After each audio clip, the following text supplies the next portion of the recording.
Comezamos. Bos días. Rematado o Consello da Xunta de Galicia, como sempre paso a darlles conta dos asuntos máis importantes que debatimos e aprobamos. O primeiro, acordo a proposta da Consellería de Educación e dentro da liña que hai tempo siga a Xunta de Galicia respecto ao convencemento, o noso convencemento de que é básico que o alumnado adquira competencias digitais, que é algo imprescindible na súa formación, sobre todo de cara ao futuro, pero que ten que ser dun xeito seguro e tamén dun xeito crítico e con consciencia de todo o que isto supón. Eles mesmos, os docentes e as familias. Por iso queremos ser pioneiros, imos selo en España, cando se aprobe por lei o uso das tecnoloxías nas aulas, coa futura Lei de Educación Digital, pero queremos, ao marxen desta lei, ir dando pasos para que os centros educativos sexan contornas digitais, seguras, saudables, onde se formen persoas que no futuro fagan un uso consciente e responsable da tecnoloxía. E por iso se aprobamos o plan integral de benestar digital, que o que quere é promover o uso responsable e axeitado, como decía, da tecnoloxía entre o alumnado, as familias e o profesorado. Ten dotación orzamental importante, 7,4 millóns de euros, para ir implantando ao redor de medio cento de medidas entre este ano e o ano 2030. Ten varias novidades, pero unha das máis chamativas é que queremos poñer en marcha un contrato voluntario que sería asinado entre o centro e cada alumno, por suposto de acordo coa familia, para regular o uso das pantallas polo alumno fora do horario escolar. Este contrato, xa digo, este acordo, incluiría unha serie de obrigas para o alumno sobre tempos e horarios no uso de dispositivos digitais fora do centro escolar. Esta é unha medida chamativa. Había outras medidas, pois, por exemplo, buscar que os alumnos aprendan a identificar, a analizar e verificar contidos digitais para previr a difusión das fake news, das noticias falsas. Tamén haberá unidades didácticas para identificar e reflexionar sobre as principais vulneracións que se dean ou se poidan dar dos dereitos nun mundo digital, formación específica para axudar as familias a hora de xestionar o uso de tecnoloxía por parte dos seus fillos e fillas e resolver as dúbidas que poidan ter, tamén a aplicación deste contrato que antes me refería, e tamén cursos, por suposto, para mellorar as habilidades digitais do profesorado. En definitiva, xa digo, máis de medio cento de medidas para buscar seguir dando resposta á demanda da comunidade educativa para avanzar nunha formación digital segura e responsable. Outro cambio de acordo, outro acordo a proposta da mesma Consellería, pero na súa vertiente de responsable do I+G+I en Galicia. Hai uns meses pusemos en marcha, en funcionamento, a liña cuántica máis longa de España, entre Santiago e Vigo, o novo edificio do Centro de Supercomputación de Galicia, o CESGA, que vai albergar un novo computador cuántico, é outra mostra desta aposta. E outra máis sería pois a participación de Galicia no primeiro centro de excelencia cuántica en Europa. Todo isto forma parte, xa digo, dunha aposta por ocupar un lugar moi destacado no noso país en canto ao avance das novas tecnoloxías, das máis avanzadas, as cuánticas, aposta, en definitiva, polo I+D, e dentro desta aposta, hoxe, tomamos un novo acordo que supón que o CESGA, o Centro de Supercomputación de Galicia, vai se aliar con dúas das tres universidades públicas de Galicia, coa de Santiago e coa de Vigo, para crear dous laboratorios, un en cada universidade, de investigación cuántica.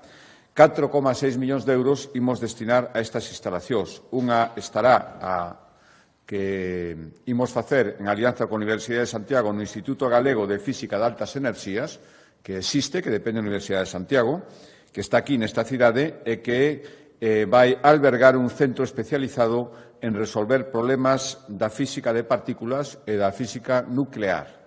Imos destinar dos 4,6 que lles decía 2,2 millóns de euros a este centro especializado. E despois o segundo laboratorio, o segundo centro, que vais a facer en colaboración, en alianza con a Universidade de Vigo, estará situado en instalacións do Centro de Investigación en Tecnoloxías de Telecomunicación, o Atlantic, que está en Vigo, depende desta universidade.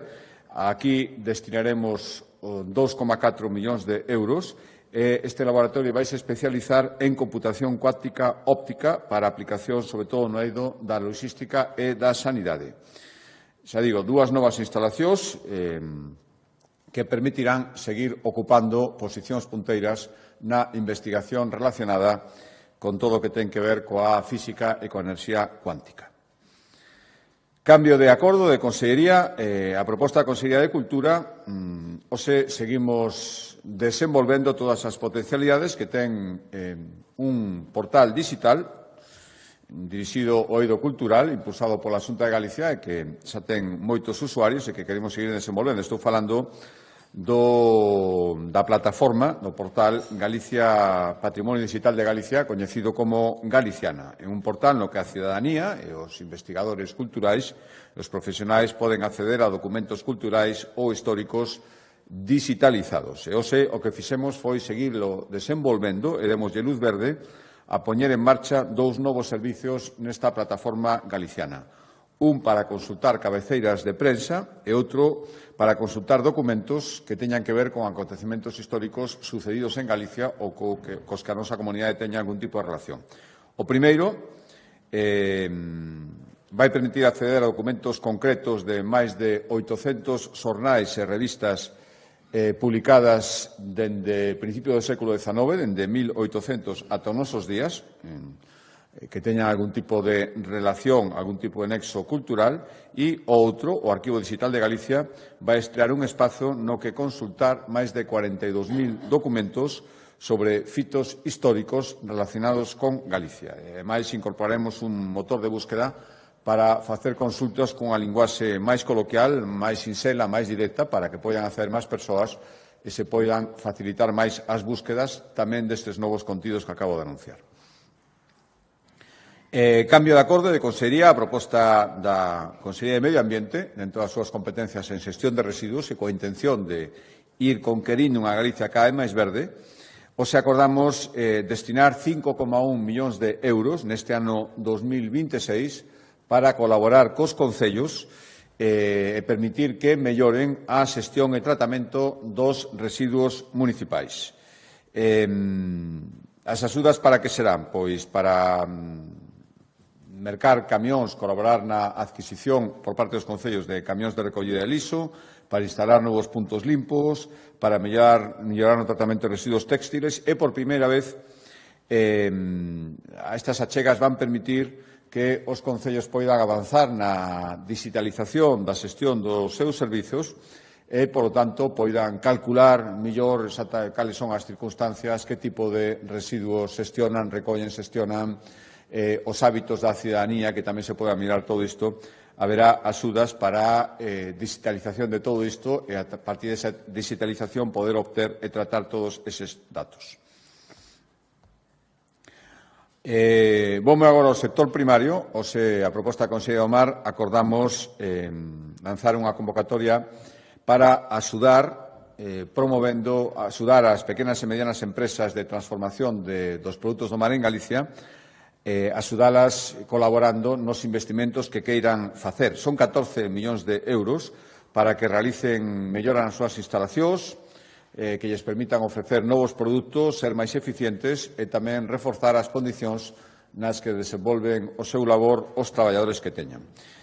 Decía, está dirixida a pequenas e medianas empresas de procesado de peixe e moluscos, e as axudas poderán chegar ata un 50% do investimento e incluso chegar ao 100% se se considera que este investimento ten un interese marcadamente colectivo ou marcadamente innovador.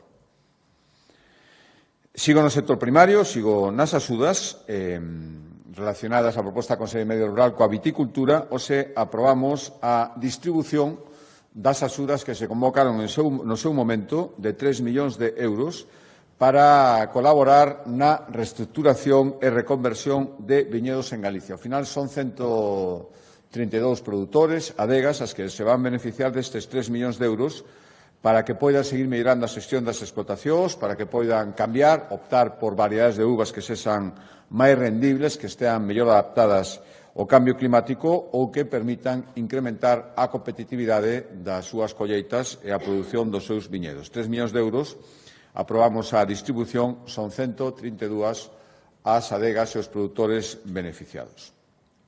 E outro acordo, tamén a proposta do Consello de Medio Rural, importante, imos seguir desenvolvendo e procurando que cada vez máis agricultores, cada vez máis gandeiros, contraten seguros agrarios.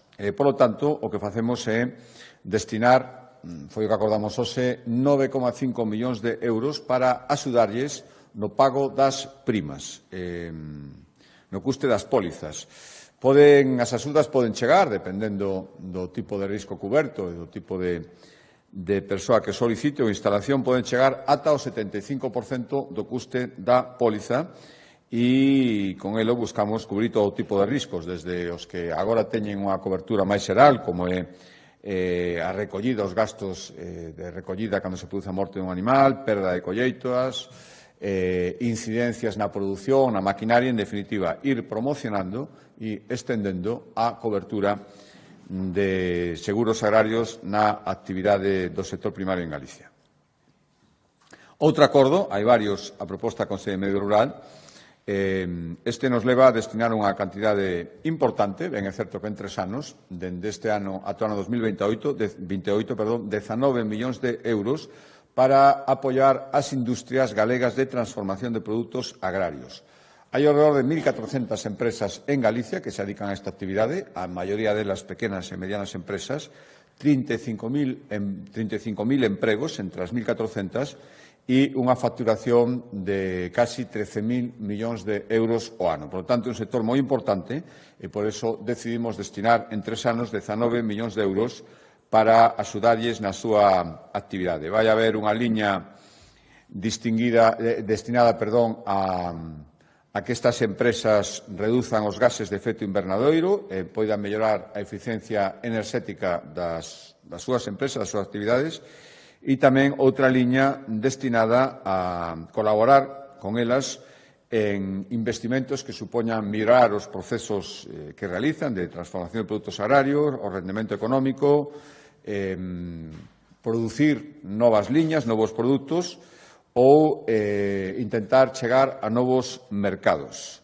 Por lo tanto, estas achegas van permitir axudarles na construción, reforma ou compra de novas instalacións, adquisición de maquinaria ou equipos tecnolóxicos, programas informáticos e tamén, porque cada vez se dá máis, os custes de rexistro de patentes, dereitos de autor ou marcas dos produtos que transforma. Ben, isto sería respecto ao sector primario. Hai un acordo que afecta aos empregados públicos da Xunta de Galicia, a proposta da Consellería de Facenda. Hoxe, o Consello deulle o visto e prace, aprobou a que nesta mesma semana se proceda ao aboamento do incremento salarial do 2,5% que corresponde ao ano 2025 nos salarios dos empregados públicos autonómicos. Vai ser nun pago único no que se ingresarán as subas correspondentes ao ano que acaba de rematar con efectos retroactivos dende o 1 de xaneiro. Saben vostedes que isto é normativa básica. O procedimento normal sería que estas cantidades viñeran reflexadas nos orzamentos xerais do Estado. Todos sabemos o que pasa cos orzamentos xerais do Estado.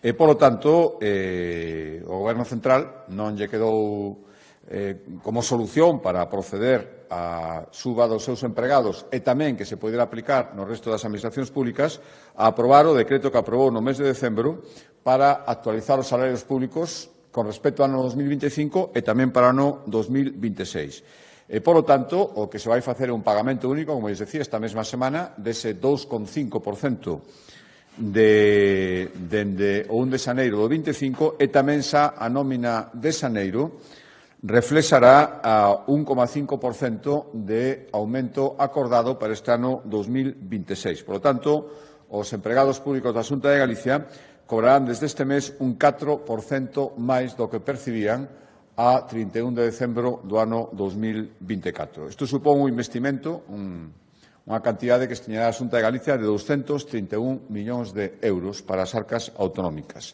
Estou falando da suba de 2025, dende 1 de xaneiro, e da que correspondería a exercicio pechado cando remate o ano 2026. Cambio de Consellería de Acordo. A proposta da Consellería de Política Social, seguimos tomando acordos dirixidos a beneficiar e a axudar as ao redor de 7.600, algo máis, familias monoparentais que existen a día de hoxe en Galicia. Fomos unha das primeiras comunidades en otorgar un recoñecemento especial. Xa van 15 anos desde que estas familias monoparentais contan en Galicia con un certificado oficial que acredite esta condición que expide a Xunta de Galicia, que lles dá vantaxes en materia de vivenda, acceso a escolas infantís ou outro tipo de axudas. É certo que o Goberno Central comprometeuse a aprobar unha lei de familias monoparentais. A realidade é que a día de hoxe non o fixo, sigue demorado, e, polo tanto, a día de hoxe non existe a nivel estatal un certificado como o que, insisto, existe hai 15 anos en Galicia. Bueno, mentras frente a este inmobilismo respecto a este colectivo do Goberno Central non seguimos dando pasos, e o que fixemos hoxe foi aprobar a posta en marcha do Rexistro de Familias Monoparentais de Galicia, que vai permitir solicitar ou renovar este certificado de forma sinxela, coa menor burocracia posible, entrar en funcionamento de xeito inmediato e, aparte da xa existencia deste certificado, insisto, dende hai anos, agora a súa renovación, gracias a este rexistro, aparte de que será unha constancia fidedigna de todas estas familias perfectamente acreditadas, a renovación do certificado será moito máis sinxela, que ademais será unha reivindicación que facían as asociacións que representan a estas familias. Cambio de Consellería de Acordo, Consellería de Sanidade. Tomamos un acordo para reducir as enfermedades de transmisión sexual e, polo tanto, mellorar a calidad de vida dos pacientes deste tipo de enfermedades en Galicia. Falamos de máis de 30 tipos de infeccións que están calificados como ETS, como enfermedade de transmisión sexual. É certo que o caso do VIH durante moitos anos foi a que presentaba un maior número de pacientes, pero é certo tamén que, afortunadamente, o número foi decrecendo durante estes anos, pero outras infeccións, xa digo, son máis de 30, están experimentando un repunte. Fomos pioneiros no seu momento na vacinación fronte ao meningococo B, que protexe contra a gonorrea, por exemplo, en grupos vulnerables, e levamos anos realizando campañas de prevención contra o contagio das ETS, as enfermedades de transmisión sexual. Queremos dar un paso máis e hoxe o que fixemos foi aprobar o Plan Galego contra as infeccións de transmisión sexual. Empeza este ano e tería vixencia ata o ano 2030, en unha dotación orzamentaria importante, casi 200 millóns de euros, 195 millóns de euros. Cal é o obxectivo? O fundamental, tras unha serie de medidas, pois reducir ao redor dun 5% anual, é dicir, cando rematara a vixencia, sería un 25% de reducción da incidencia actual das ETS, das enfermedades de transmisión sexual, en Galicia. Hai varias novidades, haremos de conta, por suposto, serán explicadas estes días pola Consellería de Sanidade, pero a principal é que vaya unha abordaxe integral. É certo que ata agora había unha incidencia moi especial na reducción da transmisión do VIH, pero, como decía antes, isto se está conseguindo, pero ao mesmo tempo está aumentando o contagio de outro tipo de enfermedades, e agora o que se vai facer con estes 200 millóns de euros é facer un tratamento, unha perspectiva integral de todas as enfermidades, máis de 30 deste tipo en Galicia, da súa prevención e intentar reducir a súa incidencia. Hai moitas medidas, por exemplo, mellorar o sistema de vigilancia epidemiolóxica, monitorizando a evolución, detectando grupos vulnerables ata agora non coñecidos ou detectados, ampliar, moi importante, o diagnóstico precoz, facilitar o acceso a probas gratuitas e promover a autotoma de mostras nos domicilios, nos grupos considerados de maior risco, seguir realizando cribados do VIH ou hepatite C e B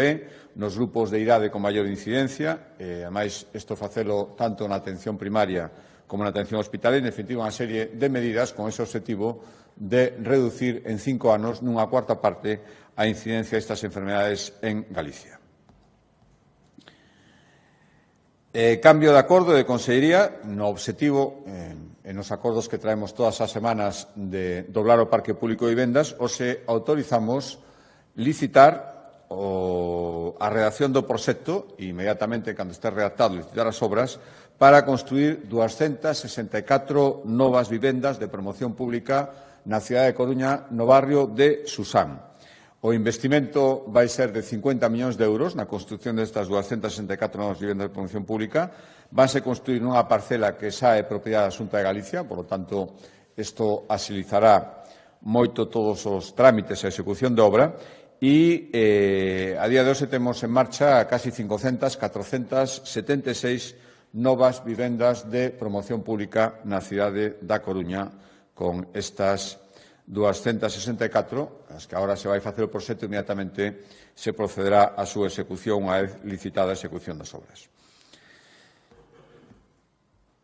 Penúltimo acordo, a proposta da Consellería de Economía afecta a un importante fondo, orixen financiamento europeo, destinadas a zonas con especiais dificultades. Estou falando do Fondo de Transición Xusta, que é un fondo específico que a Unión Europea ten en marcha para axudar a revitalizar a economía das zonas que poderán resultar especialmente perxudicadas por medidas tomadas cun ámbito global, un ámbito europeo. Aquí este fondo que trata de revitalizar as zonas que foron afectadas polo peche de centrais térmicas dentro do proceso de descarbonización iniciado a nivel europeo ou de explotacións mineiras.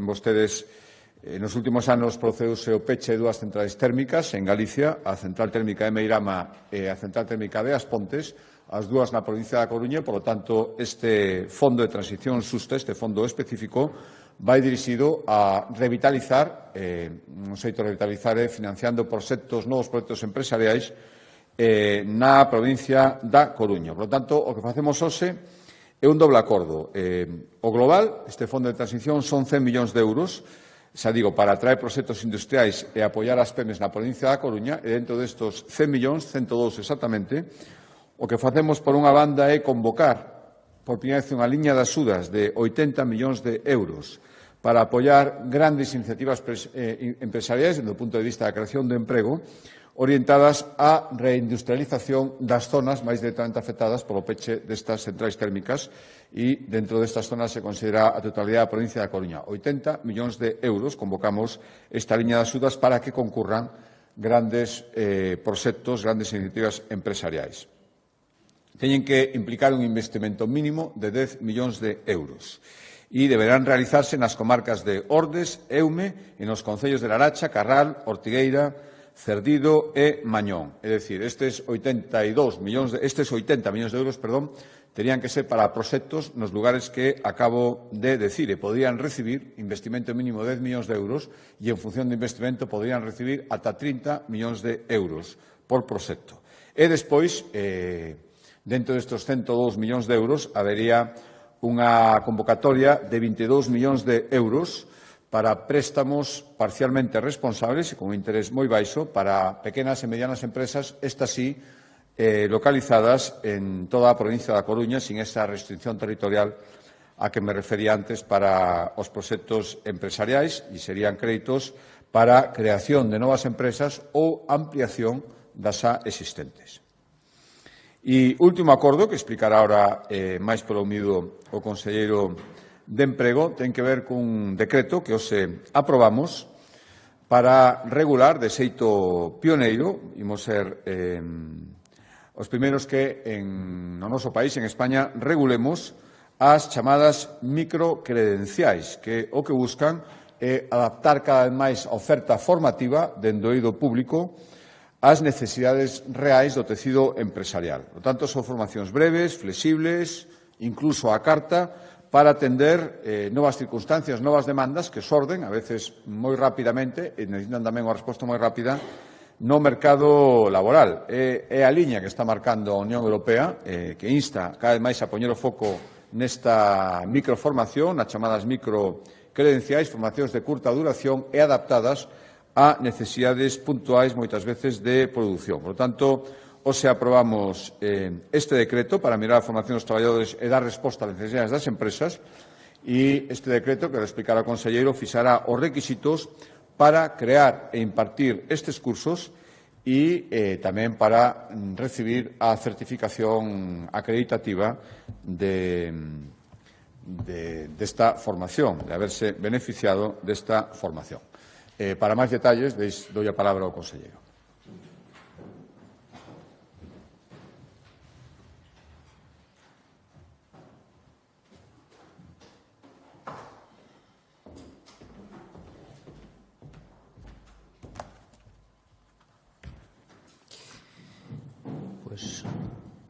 Moi bo día. Gracias, presidente. Como acaba de trasladar o presidente, podemos decir hoxe que é un fito pioneiro, efectivamente, a aprobación deste decreto, porque somos a primeira comunidade autónoma que, acollendo as recomendacións da Unión Europea, regula, especifica este marco de microcredenciais para o traballo, o marco galego de microcredenciais para o traballo, non? Eu vou tratar de explicar nesta diapositiva, o que son as microcredenciais. Primeiro, o que é a definición legal, non? Que atendes aí, tal e como reflicte a norma, as microcredenciais son certificacións digitais que acreditan un coñecemento, unha capacidade ou unha competencia específica adquiridas a través dunha experiencia de aprendizaxe breve, estruturada e orientada ao mercado laboral.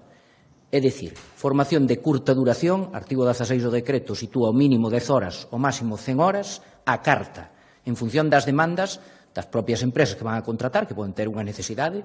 Se se pensa nunha empresa periodística, pois se hai que dar algún tipo de formación dunha competencia específica, esa formación se pode crear pola empresa, se define o seu contido, se dá a súa duración, que ten que oscilar entre as 10 e as 100 horas, dixéramos que un pouco o abanico, e a partir de aí se pode certificar como microcredencial, non? Co obxectivo de que, ademais de ter ese coñecemento a persona que o reciba, poida tamén certificar e poida acreditar de cara a outras empresas, por exemplo, que ten ese coñecemento.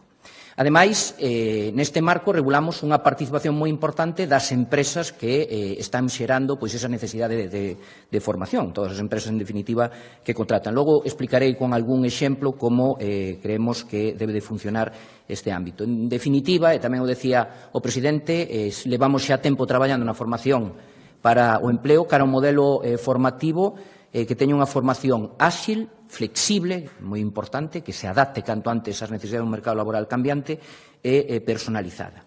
Ademais, o decreto ten un sistema de gobernanza aberta, cunha maior conexión co tecido productivo, é dicir, non só falar coas empresas de formación, sino que sexan as propias empresas que van a contratar, as empresas do ámbito económico galego, que determinen as súas necesidades de formación e que, polo tanto, poidan facer esta microformación. O decreto vaise presentar, ou aprobouse hoxe, vai estar no DOGA nos vindeiros días e terá un prazo de entrada en vigor dun mes. E a partir de aí, o que o propio decreto regula é que temos que desenvolver progresivamente este marco galego, non? Coa configuración do sistema de calidade para certificar, é dicir, non cualquiera formación pode ser este microcredenciais, senón que ten que ter unha calidade e tamén unha serie de elementos que, dixéramos, tecnolóxicos que van a permitir tamén darlle publicidade ás microcredenciais. A seguinte pregunta é por que este decreto? Por que ter unha norma? Nós creemos que as microcredenciais, e teño que decir que todo isto ven da Unión Europea, a Unión Europea que está dicindo que hai que flexibilizar esta formación, creemos que van ser un recurso estratégico para as empresas, a fin de que poidan ter unha man de obra cualificada e adaptable e que se poida respostar tamén de maneira áxil ás cambiantes demandas do mercado, non? O que vamos a permitir con isto é que o tecido empresarial poida deseñar formación non reglada, isto non é nin formación profesional, os grados AV, nin as especialidades formativas do SEPE, sino que é formación non reglada, a demanda, é dicir, a medida tamén, e certificar, por parte da Xunta de Galicia, neste caso da Consellería, con axilidade todas as competencias que, como digo, vayan sendo obxecto das microcredenciais.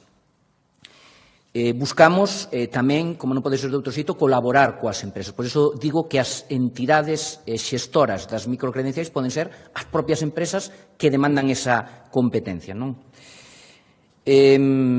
En cuanto aos antecedentes, decirlle que as microcredenciais, aínda que agora estamos regulando o marco a través deste decreto, pois xa se están desenvolvendo en diferentes programas que ten a propia Consellería. Por citarlle algún, o Galicia Suma Talento, o Plan de Formación a Empresas, abrirá esta semana o plazo de presentación de solicitudes, o Bono Talento a Empresa, ou tamén unha formación destas características que fixemos en colaboración mediante convenio cos clústeres de diferentes sectores económicos estratégicos galegos nos anos 2024 e 2025. Tamén anunciarlles que neste ano 2026, unha vez este aprobado este decreto, pois poñeremos en marcha para o seu desenvolvemento un proxecto piloto de microcredenciais referido a competencias digitais especializadas.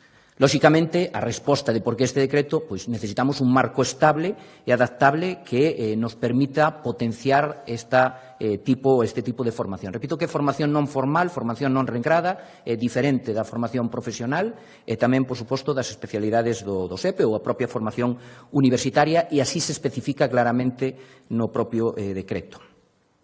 Cales son os obxectivos? Bueno, primeiro, establecer este marco de colaboración. Por un lado, que regulamos claramente que as microcredenciais poden ser promovidas por calquer tipo de entidade ou organización, entidade público-privada con un sin ánimo de lucro.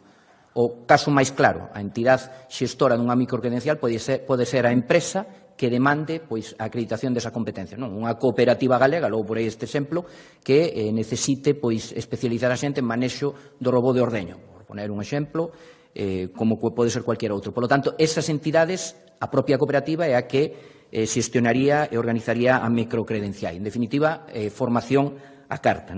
Pero, ao mesmo tempo, tamén as persoas destinatarias o que buscamos é darlle unha vía áxil para actualizar as competencias e que haxe un recoñecemento específico de que ten esa formación pola vía do recoñecemento da microcredencial. Ao mesmo tempo, o que buscamos con esta formación de menor duración é ter un sistema de formación continua. Saben que pois tamén é unha das exigencias da Unión Europea que ao largo da vida laboral a xente este formándose continuamente. O mellor pois non están en disposición de poder facer esa formación regrada, pero si unha formación non regrada estas características que nos permita xerar perfis máis especializados e que se adapten ás novas exigencias do mercado laboral, que saben todos vostedes que son moi cambiantes. E, ao mesmo tempo, tamén, ese marco de formación continua que sexa o máis inclusivo posible, facilitando pois a integración ou a formación das persoas con maiores dificultades de inserción laboral, con especial atención àqueles que teñen algún tipo de discapacidade. Como eu dicía, na seguinte diapositiva, pois podemos pensar como exemplos en algunha microcredencial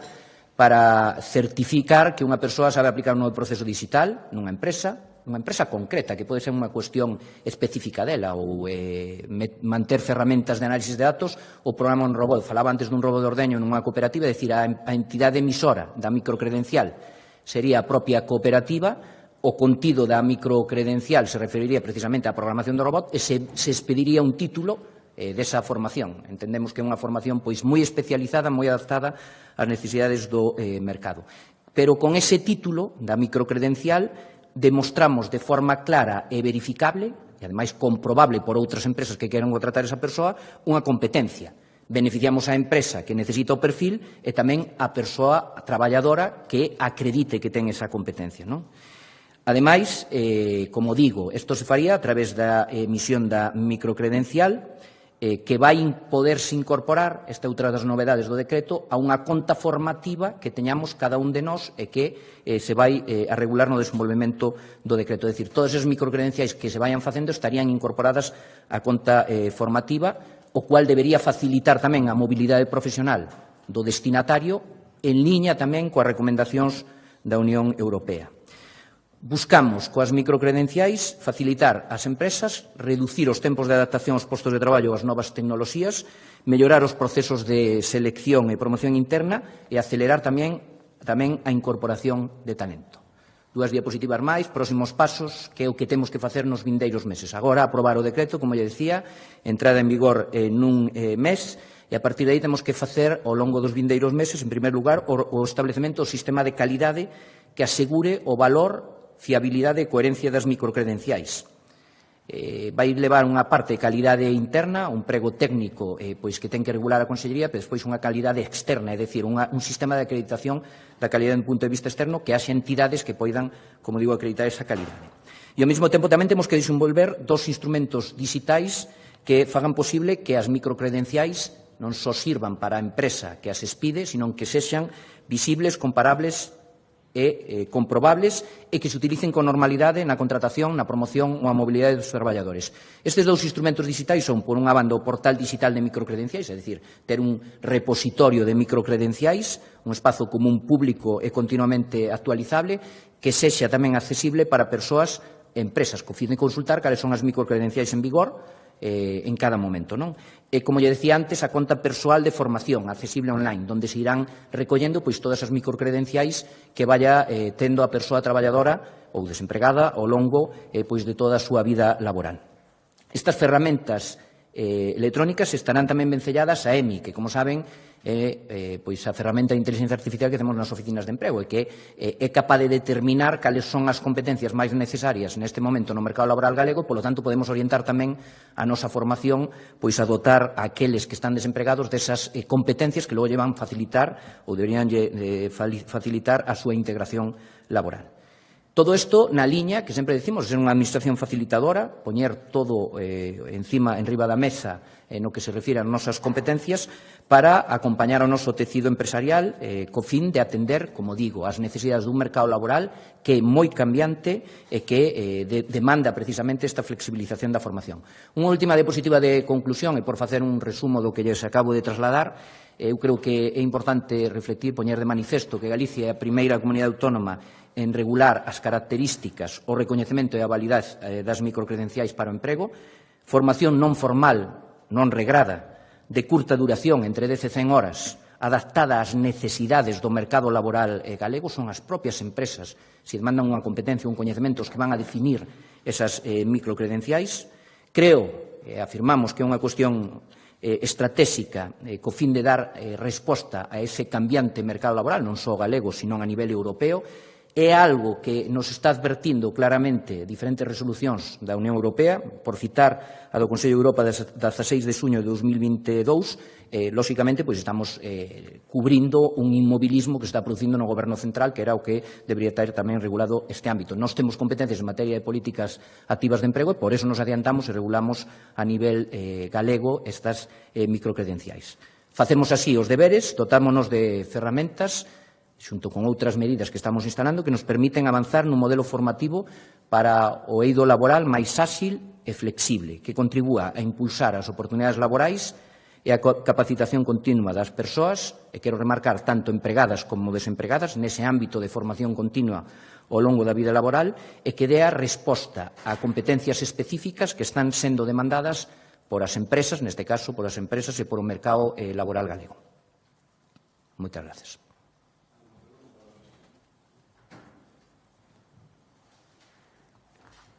Pues muy bien.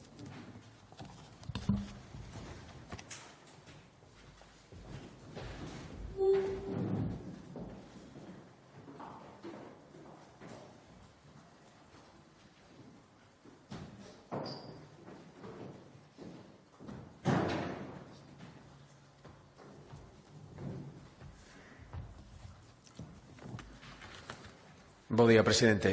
Dúas cuestións. A primeira referida ao novo sistema de financiamento do Goberno Central que vai a convocar as comunidades a reunións bilaterais, aparte dese Consello de Política Fiscal e Financiera. Querería saber se a Xunta xa foi convocada, en todo caso, se vai acudir a esa bilateral e se confía en que se poida mellorar o sistema como está agora mesmo de cara a nosa comunidade. E, por outra banda, quería preguntarlle, rematou o Nadal, vimos que as urxencias sufriron colapsos importantes, algúns aínda se manteñen, hai malestar entre os profesionais, parece que xa asumimos que no Nadal sempre vamos a padecer saturación.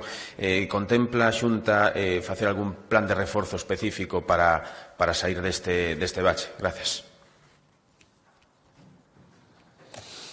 Sí, a primeira pregunta non recibimos, por menos que eu teña constancia, non esta mañana ningunha convocatoria para ningunha reunión bilateral. Reunión bilateral xa houbo, a que todos coñecemos, ni siquiera cun goberno autonómico, un partido que non forma parte dese goberno autonómico, e onde ali se decidiu o que tiña que discutirse entre todos, se decidiu co representante de un partido que sostén a Pedro Sánchez na Moncloa e que ni siquiera forma parte dun goberno. Por lo tanto, cosas están facendo moi mal. O resultado para Galicia xa é coñecido, unha enorme desproporción entre a nosa poboación e as cantidades que se nos asignan, desproporción desfavorable a Galicia. Non se teñen en conta en absoluto os criterios que encarecen a prestación de servicios aquí. Bueno, en definitiva, un resultado absolutamente inaceptable. Parece increíble que sexa defendido por forzas políticas que se chaman galegas. Parece increíble. Por lo tanto, nos imos ir a suposto o Consello de Política Fiscal e Financiera. Se levamos moito tempo reclamando todo isto, aí exixiremos explicacións detalladas que, por outra parte, non se deron. É moi difícil dalas cando as cifras que nos adiantan son as que son e, polo tanto, o que se fixo foi lanzar todo o que se lanzou a semana pasada e veremos agora cal é o seguinte paso que quere dar o Goberno. O correcto e o axeitado sería o que se vai producir, normal é que se tivo lugar, como decía antes, esa reunión bilateral, despois vamos os demais a repartir o que quedou, as migallas. Por lo tanto, o noso camiño é o que anunciamos é que iremos a esa comisión onde están todas as comunidades autónomas, a ese Consello de Política Fiscal e Financiera, e onde debería repartirse todo de principio a fin. Dende logo, xa digo que esta cifra que se anunciou para Galicia, nos, desde logo, non a imos aceptar. Respecto á segunda pregunta, bueno, é certo que despois das festas do Nadal se produce este repunte e é certo que se están dando situacións complicadas nas urxencias que se deron tamén outros anos, lóxicamente, donde fora necesarios e que é necesario facer algún tipo de reforzo se efectuaría. Eu, a día de hoxe, volvo a mandar a mesma mensaxe á poboación de que todas as urxencias son atendidas e que, polo tanto, teñan esa tranquilidade con independencia de que é certo que neste momento se produce unha afluencia moi superior a outras épocas do ano. Hola, bo día. Eu quería facerlle dúas preguntas. A primeira era saber cal é a posición de Galicia con respecto ao acordo da Unión Europea con Mercosur, que está xerando inquedanza entre os gandeiros. E a segunda pregunta é sobre a Deputación de Lugo. Este mércores hai un pleno extraordinario. O PSOE propón a alcaldesa de Burela, Carmela López. En caso de ser elixida, sería co voto de José Tomé. Non sei como ve vostede a situación. Gracias. Sí, respecto á primeira pregunta, sí, efectivamente está xerando inquedanza, non só no sector primario en Galicia, en outros moitos lugares do noso país, por lo tanto, e ademais eu podo entender que frente ao que se anuncia, frente ao que supón esa apertura de mercados e, por lo tanto, tamén de chegada de produtos do exterior, iso ten que é lógico que cause inquedanza. Por lo tanto, nós imos apoiar sempre o noso sector. E creo que apoiarlo neste momento é ser exixente respecto de que se garanta que esa sinatura dese acordo non se pode facer, e esa apertura de mercados, a chegada de produtos agrícolas de outros países, non se pode facer sin salvagardar que teñen que cumplir, cando menos, as mesmas condicións que se exixen os produtos galegos para ser comercializados. Senón, sería un acordo desigual e sería perxudicial. E, por lo tanto, se esa garantía non se dá, hai que exixila. E, mentre non este totalmente garantido, é lógico que existan esas inquedanzas e non poderíamos dar por aplicable todo o que supón Mercosur. E esta é a postura, sin ninguna dúbida, que ten que ter a Xunta de Galicia nun sector tan importante para a nosa comunidade como é todo o sector primario, que está experimentando nestes últimos anos unha boa evolución, uns bons números económicos, e que se teñen que manter, e esta entrada non pode supoñer en ningún caso unha merma desas circunstancias que estes anos, afortunadamente e en xeral, veñen sendo favorables. Respecto da outra pregunta, respecto á Diputación de Lugo, bueno, veremos o que pasa pasado mañán, creo que eu agardo que non se dé o gigantesco exercicio de hipocresía que sería que se pacte o Goberno con quen dixeron que iban a apartar do Goberno e que provoca toda esta situación. Había un bipartito PSOE-BNG na Diputación de Lugo, se producen as circunstancias relacionadas co señor Tomé, co anterior presidente da Diputación que todos coñecen, e agora parece ser que se podería dar un tripartito entre o Partido Socialista, o que queda del, en Lugo, o BNG, a persoa que provoca todo isto é que iban a apartar o señor Tomé. Veremos se hai coherencia por parte do Partido Socialista, xa sabemos que non a vai haber. Veremos se hai coherencia por parte do BNG e todo o que dixeron este tempo, toda esa postura que estaba mantendo, a manteñe no momento decisivo. O Partido Popular non lle fai falta pactar con ninguén para acceder á presidencia da Diputación. Fomos a lista máis votada e, polo tanto, non hai que facer ningún pacto con ninguén. Veremos se o BNG, que sí que tería que pactar coa persona que estiveron denostando, que se negaron incluso a ir a órganos colexiados dos que el formaba parte aínda, ata que deixou de ser presidente da Diputación, veremos se agora mantén esa coherencia ou perde absolutamente toda a coherencia e toda a legitimidade facendo o contrario do que estuvo dicindo durante todos estes días. Boa tarde. Queríalle preguntar por 3 asuntos. O primeiro é a súa opinión sobre o que está facendo o presidente dos Estados Unidos, non só en Venezuela, sino as amenazas a outros países, por exemplo, Groenlandia, no que, nas augas están varios barcos galegos, por exemplo, faenando. O segundo asunto é sobre a declaración de Feijóo ante a xuíza que investiga a Dana. Por que cree vostede que Feijóo dixo nun primeiro momento que estivo en contacto en tempo real con Mazón e ante a xuíza dixo que, en realidade, ese contacto non empezou ata as 8 da tarde? Por último, queríalle preguntar pola situación de Vox e a súa previsible entrada nun goberno en Extremadura co PP. Fai isto que a súa posición, vostede sempre falou de que en Galicia non tiña representación parlamentaria Vox. Cree que debilita esta posición? Preocúpalle que poida ser unha ameaza para esta situación en Galicia? Gracias.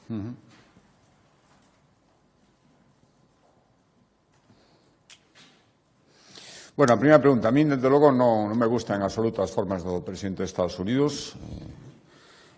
Tamén penso que, afortunadamente, o estamos vendo das ameazas actuais respecto a outras actuacións, o que logo sucede, sole haber variación, e esa variación é mellor. En todo caso, creo que o que ten que facer Europa é prepararse, non estar a velas vir e, polo tanto, tomar nota da situación e ter un protagonismo político e unha forza que, na miña opinión, estábamos perdendo e que debemos exercer e que temos capacidade para poder exercela, polo tanto, cando hai ameazas e cando pode estar ameazada a soberanía dun país, o que temos que facer é, para iso temos Unión Europea, saber defendernos e saber exercer tamén a nosa posición. Tamén agardo que, ameazas que se poden estar producindo, finalmente non se produzcan, xa están sendo, ademais, matizadas por algúns membros moi cualificados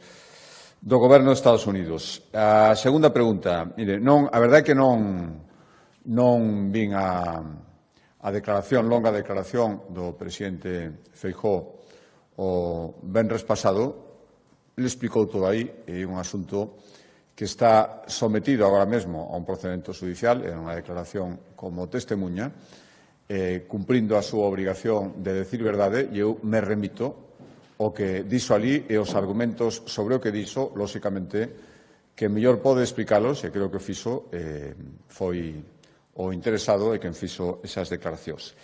Respecto á terceira pregunta, volvo a dicilo, en Galicia non existe voz, volvo a dicilo, afortunadamente. E creo que non existe porque os galegos, maioritariamente, estaban unhas cantas convocatorias, por lo tanto, preguntas e peticións de confianza, estiman que existe un partido que merece a súa confianza e que é unha alternativa frente aos desprezos que estamos vendo, me refería antes ao financiamento, por parte do Goberno central. Eu creo que é unha parte importante do apoio que está tendo Vox noutros lugares, un desafogamento, unha reacción frente a actuacións do Partido Socialista, todo o que estamos vendo, pero creo que tamén aí está a responsabilidade de pensar que todo isto se consigue cambiar, frenar cun cambio de goberno, polo tanto, ese cambio de goberno que eu agardo que se traducen apoios mayoritarios ao Partido Popular nas comunidades autónomas que hai eleccións e tamén cando se produzcan a nivel xeral xa se dá en Galicia e agardo que así se manteña e que sigamos sendo merecedores de todo iso. Por lo tanto, palabra preocupado non, atento e intentando seguir acertando no goberno para que os galegos consideren que seguimos merecendo apoio mayoritario e, por lo tanto, unha opción como Vox non ten entrada en Galicia con independencia do que poida suceder en outras comunidades autónomas. Bo día, presidente. Dúas cuestións. A primeira tamén en relación co acordo a Mercosur. No caso de finalmente se producir, valora a Xunta de Galicia algunha medida directamente cara ao sector agrogandeiro que lle pudera axudar ante esta situación? E a segunda cuestión sobre os orzamentos propostos pola ministra María Jesús Montero. Están preparando desde a Xunta de Galicia unha proposta alternativa e, de ser así, en que consiste? Perdón, a segunda pregunta era? Sobre os orzamentos, se están a preparar unha proposta alternativa desde a Xunta de Galiza. Os orzamentos? Da ministra María Jesús Montero. A proposta de financiamento. Correcto. Vale. Bueno, vamos ver, eu creo que o tema de Mercosur ten a suficiente entidade ou características globais para que o seu impacto, sin persuizo de que podamos intentar facer todo o posible dende Galicia, non deixamos de ser unha comunidade autónoma e estamos falando dun impacto global e amplísimo en todos os sentidos, tamén nas súas cuantías económicas. Por lo tanto, eu agardo que a Unión Europea, que é a que está negociando en nome de todos os países e, por lo tanto, en nome de todas as comunidades autónomas, teña claro que esa salvagarda ten que estar establecida, porque sería unha moi mala solución que eso ao final non fora así e que se deixara en mans, xa non digo das comunidades autónomas, creo que sería imposible, mellor nun primeirísimo momento, pero non despois, sino incluso en mans dos países as medidas correctoras, porque ademais creo que sería unha mala medida e ademais tampouco creo nin apoio que sexe un sistema de compensación onde uns sectores salen especialmente beneficiados a cambio de que outros salgan especialmente perxudicados. Desde logo non pode ser, e non pode ser respecto ao sector primario, e dirémoslo onde faga falta, e faremos aquilo que este nas nosas capacidades e competencias. Só estamos facendo, por certo, intentando transmitirlle a Unión Europea que non pode haber baixada de fondos respecto á PAC, a Política Agraria Común, e tamén os fondos pesqueiros, os FEMPA e outro tipo de fondos que apoian a unha industria fundamental en Galicia. Por lo tanto, creo que isto é moito máis e por eso eu agradecín a toda agora porque percibo que nesto o Goberno Central, especialmente no tema pesqueiro, o tiña claro, ou eso nos conta, ou eso dio o ministro Planas, que hai que facer ese traballo consuntamente. Se isto deixamos en mans das comunidades autónomas, non vai funcionar. Se traballamos consuntamente con o noso Goberno Central e varios gobernos centrais, creo que aí sí que podemos ser moitísimo máis eficaces. Para todo o tema de Mercosur, e tamén insisto que se está decidindo, se vai decidir nestes meses, os fondos para o sector primario, fondos pesqueiros e fondos agrícolas. Respecto a outra pregunta, bueno, volvo un pouco á pregunta inicial se me facía. A ver o que nos contan no Consello de Política Fiscal e Financeira. Dende logo, se o que pretenden é solucionalo con reunións bilaterais, como intentaron facer saco a condonación. Que foi da condonación? Eu recordo eses 4.000 millóns de euros que se decía que iba a recibir Galicia. Onde están? Xa nin falan deso, agora están co tema do financiamento, que é o que vimos reclamando dende o principio. Eu non creo en negociacións bilaterais, porque as negociacións bilaterais fan imposible que se manteña un sistema igualitario e de solidaridade e de equilibrio en todo o territorio nacional que a Galicia lle convén especialmente. E esas negociacións bilaterais van dirixidas a rompelo. É imposible con ese sistema beneficiar a todo o mundo. Isto que están dicindo non é certo e non vale decir que todo o mundo aumenta. O que hai que facer é compararse co que aumentan outros e co que debería ser nun sistema obxectivo o aumento conxunto. E Galicia aí sale moi perxudicada e non creo que ninguna negociación bilateral o fora a arranxar, porque sería en detrimento de outros e estaríamos no mismo. E, por lo tanto, para ceder e chegar a un acordo que a todos satisfaga, cedendo todos un pouco, hai que facelo con transparencia, todos xuntos e dende o principio. E esa é a postura de Galicia e, dende logo, é a que imos manter, porque creo que é a que Galicia lle convén, incluso lle diría, por calquera postura que poida manter o meu partido, algunha comunidade autónoma do meu partido, ou calquera que teña que opinar neste asunto. É o que lle convén a Galicia e o que vou manter. Por iso me parece increíble que forzas políticas de Galicia estén defendendo outra cousa. Moi ben, moitas gracias.